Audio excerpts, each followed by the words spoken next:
I don't see a way that you can have a quote unquote representative legislature with 435 members of Congress in a country of 340 million people, because you can divvy that up however you want. It's not by race. You could do it by sex. You could do it by gender. You can do it by sexual orientation. How exactly do you decide what is quote unquote the representative group? And also, I don't believe that individuals ought to be represented based. Here's how you do it.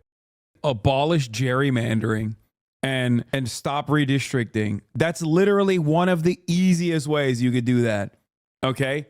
Number one, why is it that black and brown people are always seemingly not in areas where they are statistically viable to make a change in terms of who they vote for?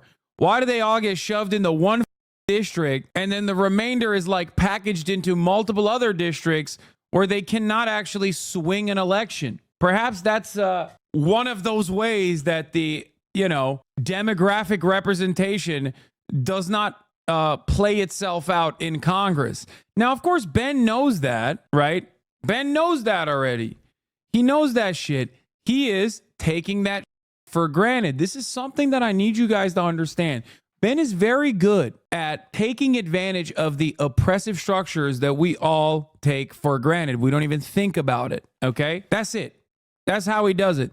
He can always point to, well, how difficult would this be? Hoping that the other person on the other side doesn't know enough to be like, well, one way that this doesn't play itself out is obviously through redistricting, which to Ben, he would immediately go, well, Democrats do it too. And it's like, okay, that's fine. Democrats shouldn't be able to do it either. You know what I mean? Based on group identity. So, for example, I'm Jewish.